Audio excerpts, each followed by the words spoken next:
Allahu Allahu Allahu Allah Allahu Allahu Allahu Allah. Alhamdulillah Rabbil Alamin. Wassalatu wassalamu ala asyrafil mursalin wa ala alihi wa sahbihi ajma'in. Subhanaka la ilma lana illa ma 'allamtana innaka antal alimul hakim. Rabbi shrah li sadri wa yassir li amri wahlul 'uqdatam min lisani yafqahu qawli. Rabbi yassir wa la tu'assir wa bitamam khair wa ba'd. Saya muliakan kandang pengurusi majlis Abang Zainal. Saya muliakan kursi di surau dan mustaqim di bulan puasa, Bang Imam, Ustaz Suyuti, Bang Bilal, adik-adik pelajar dalam Quran dan Hadis, ibu-ibu, bapak-bapak, abang-abang, kakak-kakak, adik-adik yang dirahmati Allah Subhanahu wa taala sekalian. Syukur kepada Allah Subhanahu wa taala sekalian kita dapat bertemu pada malam ini, dan semoga Allah taala memberikan inayah dan kebaikan kepada kita seluruhnya sepanjang hidup kita di muka bumi Allah Ta'ala, insyaAllah.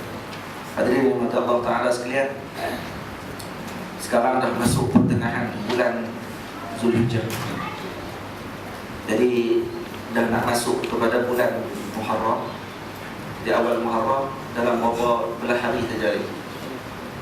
Hadirin yang dirahmati Allah Ta'ala sekalian, baru-baru ni umat Islam yang telah menunaikan haji seronoklah mereka.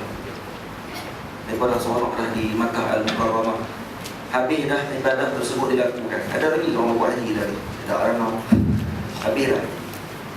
Jadi semua dah tahallul ula, tahallul tsani, dan semua dah buat benda-benda yang wajib dalam haji, rukun dalam haji.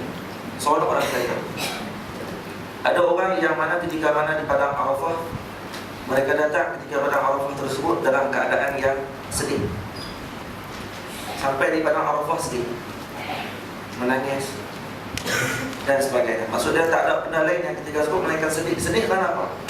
Sedih kerana rindukan kekasih yang dicintai. Jadi ramai orang macam-macam ni. Ada yang pergi di padang Arafah merindui keluarga yang berada di Malaysia. Jadi maksudnya kekasihnya hanya sekadar makhluk Allah Ta'ala. Tapi ada yang di padang Arafah menangis kerana rindukan Allah Subhanahu wa taala dan baginda Rasul sallallahu alaihi wasallam. Ada golongan yang sampai di padang Arafah dalam keadaan malu. Malu dipilih oleh Allah di padang Arafah bersama dengan jutaan manusia, karena dia rasa tak layak untuk berada di tempat tersebut. Dia malu. Dia rasa layak ke aku ni sekarang dipilih dalam ramai-ramai nama hak naik tu. Aku ni rasa belakang kali aku tengok dipilih oleh Allah pada tahun tersebut untuk duduk di padang Arafah bermunajat kepada Allah pada hari tersebut. Jadi malu dia. Malu dan menangis kerana malu. Jadi ada menangis kerana sedih, ada menangis kerana malu. Ada yang datang di padang Arafah kerana takut. Takut sungguh-sungguh. Takut kerana bimbang Allah Ta'ala tidak terima amalan. Takut waktu ketika sebut di padang Arafah, aku ni betul ke Allah Ta'ala panggil ni kerana cinta, kerana Allah Ta'ala panggil ni kerana nak beritahu kata nak tengok aku ni di kalangan hamba yang bersyukur ataupun yang tidak bersyukur kepada Allah Ta'ala. Afala liyabluwani ashkur am akfur. Nak cek tengok aku, nak test tengok aku, bolehkah aku ni di kalangan hamba bersyukur ke hamba yang kufur kepada nikmat Allah. Dan seronok ni di Mekah ni, dia seronok sebab pergi beli belah, seronok sebab Allah SWT tengok panggil orang, boleh buat laporan. Itu saja. Jadi ada yang malu ketika sebut dan sangat takut.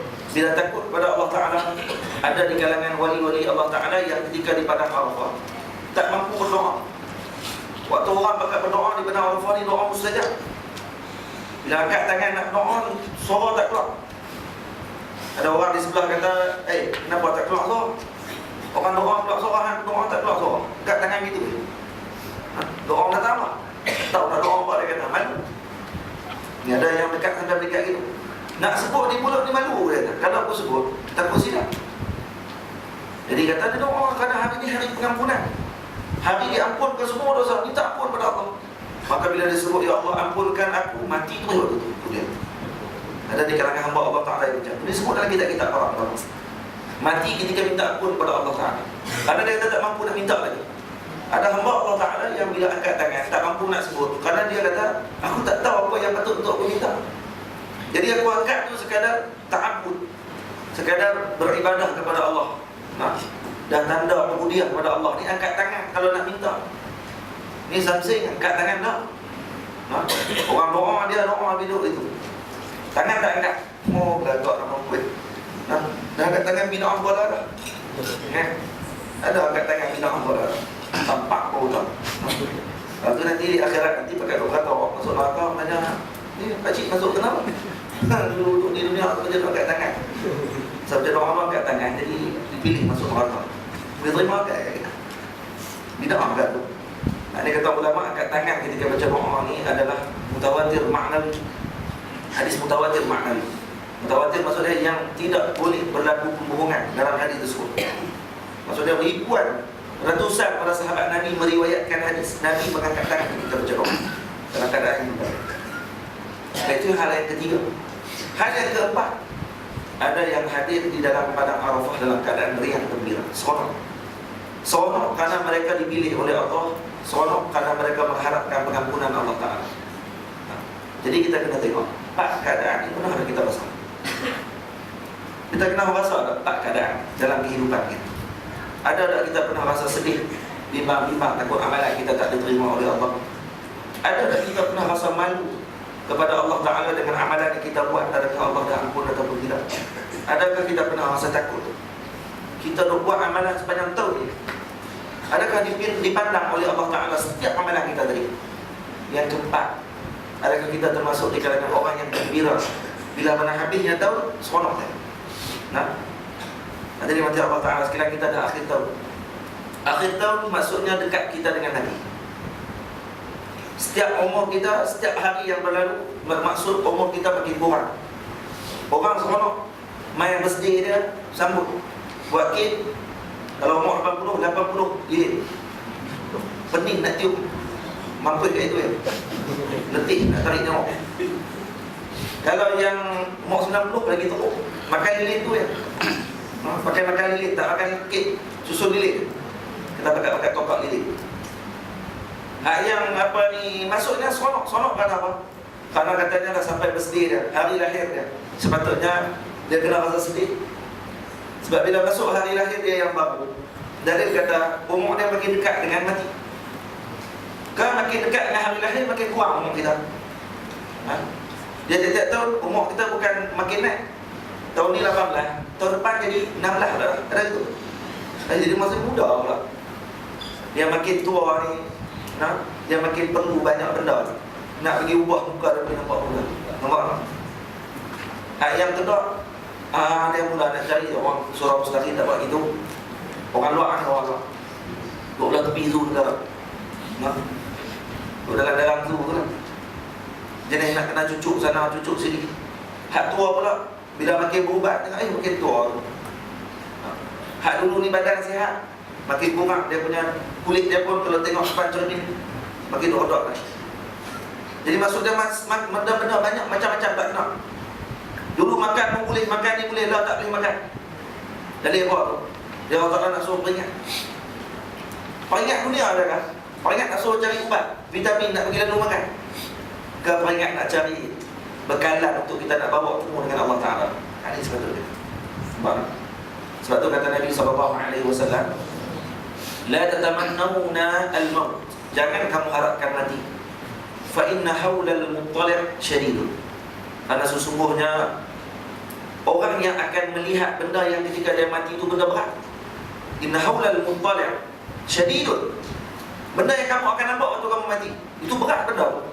Apa benda dia? Waktu mati kita akan nampak benda yang orang lain tak nampak. Al-Imam An-Nakhai radhiyallahu anhu waktu nak mati menangis. Orang tanya kenapa menangis wahai imam? Dia kata aku menangis kerana terfikirkan adakah amalan aku yang dulu diterima oleh Allah ataupun tidak. Itu dia fikir. Kita menangis kadang-kadang nak fikir Allah nak tinggal bini dah, baru nikah. Baru nak rasa romantik. Baiklah aku. Bahan ni dia ambil pula, orang lain pula ambil bini aku. Harta buat aku kumpul punya lama ni. Tiba-tiba nak tinggal gitu je. Anak-anakku macam mana, siapa nak jaga, itu dia fikir. Imam-imam, ulama-ulama yang terdahulu, yang dia berfikir apa dia? Amalan, terima ke tak? Sebab tu kata para ulama, disebut kata Allahumma salli ala Sayyidina Muhammad, seorang yang mana mati ni, inna mayyitun ma min mayyitin mata illa nadim. Tidak ada seorang yang mati melainkan dia mati dalam keadaan yang menyesal. Semua yang mati mesti menyesal. Menyesal sebab apa? Disebut in kana muhsina nadima an la yakuna zdada. Orang yang baik dia rasa menyesal kerana kalaulah lebih Allah Ta'ala panjang umur dia, boleh tambah lagi amalan. Kalau dia baik, bila dia mati, dia akan dapat nikmat yang sangat hebat dalam kubur. Dia kata, ya Allah, kalau kamu tambah lagi umurku, lagi sangat lagi, bos aku dapat. Dapat syurga besar ni, istana banyak ni, bidadari dah dekat 70 orang. Ish, kalau aku tambah lagi umur dekat 80 orang lah. Takkan nak kemas, seronok lah. 80 bidadari sehari semalam, pening kepala. Pening kepala kita di syurga tak ada pening, seronok selalu.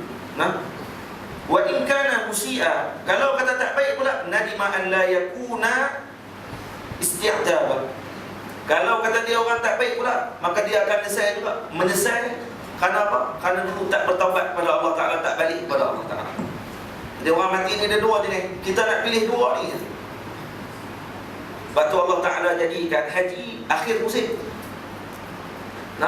Bulan terakhir dalam haji ni dijadikan Zulhijjah pada akhir bulan. Kenapa? Banyak hikmah. Pada bulan ni ada hari Muharram, ada hari Arafah. Hari Arafah kita puasa tak bangun ni. Beruntunglah orang yang puasa, walaupun dia tak pergi haji, tapi dia puasa kat sini, maka dosanya diampunkan 2 tahun. 2 tahun dosanya diampunkan. Amun qablahu wa amun ba'dah. Tahun sebelum dengan tahun selepas ni akan diampun oleh Allah Ta'ala. Dia puasa bulan Arafah ni, hari Arafah. Hari Jumaat yang kita temu selalu dah. Lama-lama hari apa yang paling afdal dalam hidup kita ni? Paling afdal kata ulama hari Jumaat.